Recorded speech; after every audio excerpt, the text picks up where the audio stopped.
O livro de Josué.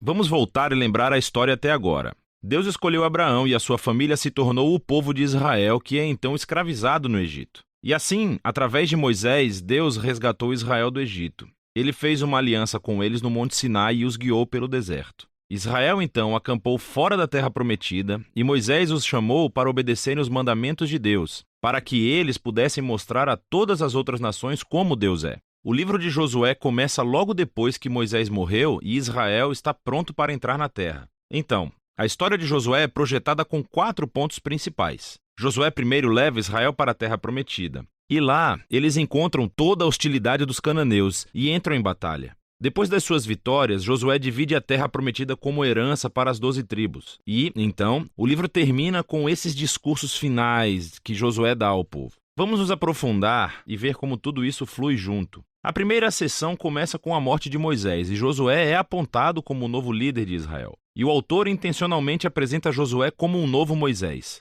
Assim como Moisés, Josué chama o povo a obedecer a Torá, o que significa obedecer aos mandamentos da aliança que foram dados no Monte Sinai. E então Josué envia espiões para a terra, assim como Moisés fez em Números, capítulos 13 e 14. A diferença é que as coisas dão muito mais certo dessa vez. De fato, até mesmo alguns cananeus se convertem e seguem o Deus de Israel. Josué então lidera todo Israel através do rio Jordão e para a terra. Assim como o mar se separou para Moisés no Êxodo, aqui também o rio Jordão se separa e os sacerdotes carregam a Arca da Aliança, levando todo Israel com eles. Agora, no capítulo 5, a história muda. As pessoas olham de volta para as suas raízes como o povo da aliança de Deus. E assim, a nova geração é circuncidada e eles celebram a sua primeira Páscoa na terra. Mas então, eles se viram e se preparam para seguir em frente. E Josué tem esse encontro doido com o guerreiro misterioso, que é o comandante angelical do exército de Deus. E Josué pergunta: você está conosco ou é com nossos inimigos? E o guerreiro responde: com nenhum dos dois. O que mostra que a verdadeira questão aqui é se Josué está do lado de Deus.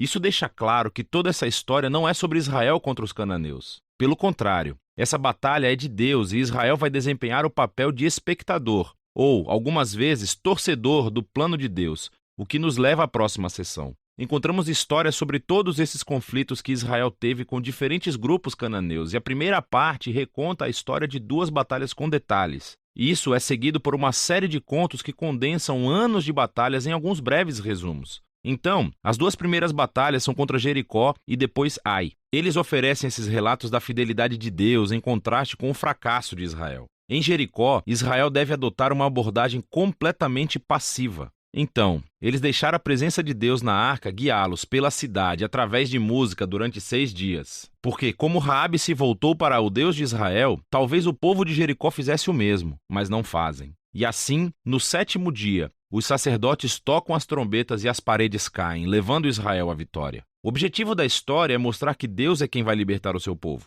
Israel simplesmente precisa confiar e esperar. Agora, a próxima história da batalha em Ai tem o objetivo oposto. Há esse israelita chamado Acã. Ele rouba de Jericó alguns dos bens consagrados que deveriam pertencer somente a Deus e depois ele mente a respeito disso. É uma jogada bem cruel depois de tudo que Deus fez por Israel. E assim, Israel vai para a batalha contra a cidade de Ai e eles são totalmente derrotados. E é somente após o arrependimento humilde e ao lidar severamente com o pecado de Acã que Israel ganha a vitória. E assim, juntas, essas 2 histórias têm um lugar na frente para mostrar um objetivo importante. Se Israel vai herdar a terra, eles devem ser obedientes e confiar nos mandamentos de Deus. Eles não recebem tratamento especial. Agora, a segunda parte dessa sessão começa com os gibeonitas, um grupo cananeu. E eles fazem exatamente o que Raabe fez. Eles se voltam para seguir o Deus de Israel e fazem paz com Israel. Isso está em contraste com todos esses outros reis cananeus que começam a formar alianças e coalizões e querem destruir Israel.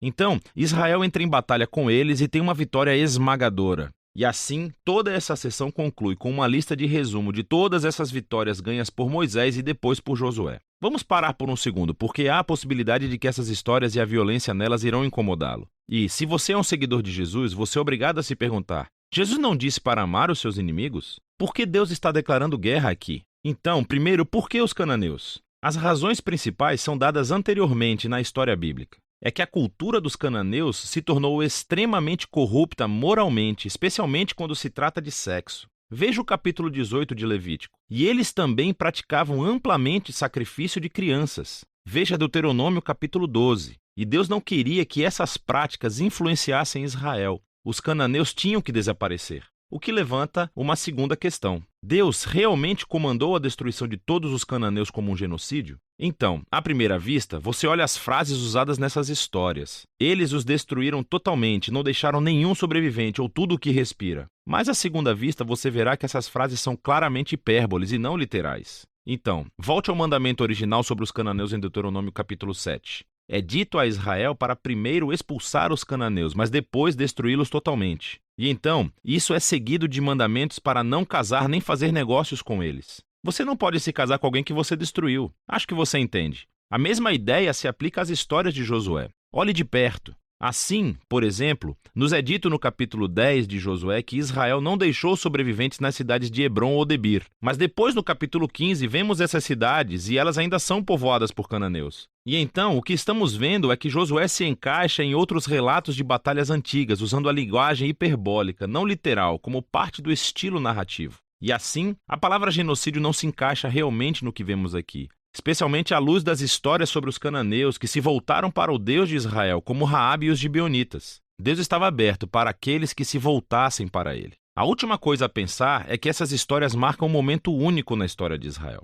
Essas batalhas estavam limitadas ao pequeno grupo de pessoas que viviam na terra de Canaã. Com todas as outras nações, Israel foi ordenado por Deus a buscar a paz. Veja o capítulo 20 de Deuteronômio. E assim, o propósito dessas histórias de batalhas nunca foi dizer a você, leitor, para cometer violência em nome de Deus. Pelo contrário, elas mostram Deus trazendo sua justiça sobre o mal humano, em um momento único na história, e como ele livrou Israel da aniquilação pelos cananeus. Agora, vamos voltar ao conceito do livro. Depois de anos de batalhas, vemos um Josué envelhecido e ele começa a dividir a terra entre as 12 tribos de Israel. E a maior parte dessa seção é uma lista de linhas de limite. E, vamos ser honestos, é um pouco entediante. É como ler um mapa sem fotos. Mas, para os israelitas, essas listas eram muito importantes. Esse foi o cumprimento das promessas antigas de Deus a Abraão, de que os seus descendentes herdariam a terra prometida. E agora tudo estava chegando aos detalhes, o que leva à seção final. Josué dá 2 discursos ao povo. Eles são muito semelhantes aos discursos finais de Moisés em Deuteronômio. Josué relembra-os da generosidade de Deus, como ele os trouxe para a terra e os resgatou dos cananeus. E assim, ele os chama para rejeitarem os deuses cananeus e serem fiéis à aliança que fizeram.